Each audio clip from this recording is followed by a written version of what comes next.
Его лицо было на каждом рекламном щите. Он был иконой кей-поп и си-поп, звездой мирового масштаба и кумиром миллионов. А затем он исчез из реальности так стремительно, что его имя буквально стерли из интернета в Китае. И вот уже несколько лет мир задается вопросом: Крис Ву жив или мертв?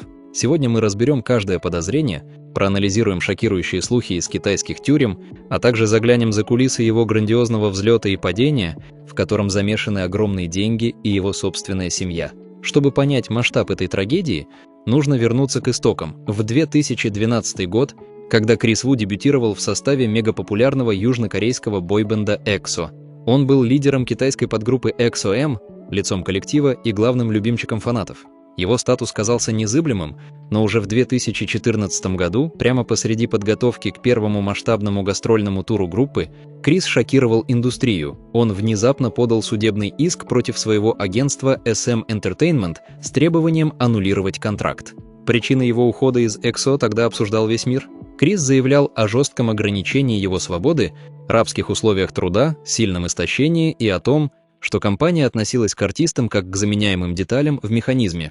Агентство диктовало, какую музыку петь и как себя вести, не оставляя пространства для личного творчества. Однако за кулисами этого побега стояли не только амбиции, но и колоссальная финансовая подушка его семьи. Крис Ву вырос в весьма обеспеченной среде.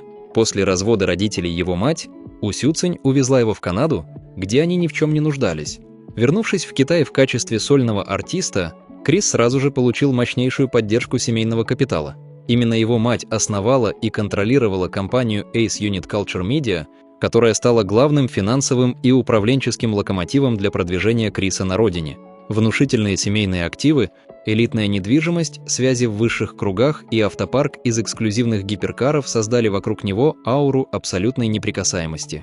Но именно эта гиперопека и уверенность в своей безнаказанности сыграли с ним злую шутку летом 2021 года, когда студентка Думейджу публично обвинила артиста в сексуальном насилии. В этот момент его богатая мать решила взять ситуацию в свои руки и совершила роковую ошибку, которая и отправила ее сына за решетку. Пытаясь защитить Криса и очернить его обвинительницу, У Сюцинь обратилась в полицию с заявлением о вымогательстве, рассчитывая, что правоохранительные органы арестуют Думейджу.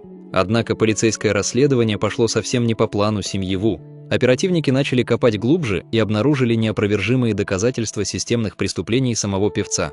По иронии судьбы, именно действия матери запустили официальный уголовный процесс против Криса Ву, приведший к его аресту. В ноябре 2022 года суд Пекина приговорил У Ифаня к 13 годам лишения свободы за изнасилование и организацию групповых развратных действий, а апелляция 2023 года оставила этот вердикт в силе.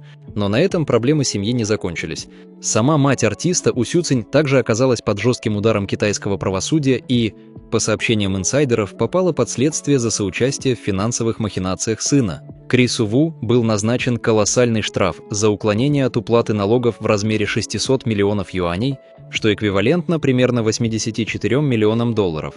Его мать пыталась экстренно и тайно распродавать имущество и элитные автомобили Криса, чтобы покрыть эти долги, но в итоге сама столкнулась с ограничением свободы и уголовным преследованием со стороны властей. Вся их бизнес-империя была фактически ликвидирована. Полная изоляция семьи породила массу слухов о судьбе самого артиста. С момента его заключения в сети регулярно появляются новости о его смерти. Первая волна фейков прошла весной 2024 года, когда писали о его гибели в ходе тюремного конфликта. Второй пик пришелся на ноябрь 2025 года, когда интернет наводнили заголовки о том, что Крис Ву скончался от тяжелой болезни после голодовки. В сети даже распространяли снимок мужчины в тюремной робе, утверждая, что это истощенный Крис. Однако независимый анализ показал, что фото было грубым монтажом, где лицо оригинального заключенного из старого репортажа заменили лицом айдола. Масштаб слухов заставил пойти на редкий шаг даже закрытую полицию Китая. Власти провинции Цзянсу выпустили официальное заявление в Weibo, назвав сообщение о смерти артиста абсолютным фейком и пригрозив авторам вбросов уголовной ответственностью. Официальный ответ однозначен: Крис Ву жив, здоров и продолжает отбывать наказание. История Криса Ву – это наглядный пример того, как огромные деньги, слепая родительская защита и вседозволенность могут разрушить даже самую блестящую мировую карьеру. От лидера EXO и съемок в Голливуде до тюремной камеры этот путь он прошел до конца. После отбытия своего 13-летнего срока он будет немедленно депортирован в Канаду, лишившись возможности когда-либо вернуться в китайский шоу-бизнес. А как вы думаете, была ли гиперопека матери главной причиной того, что Крис Ву потерял связь с реальностью? Делитесь своим мнением в комментариях, подписывайтесь на канал и ставьте лайк, чтобы поддержать наше расследование. До скорой встречи!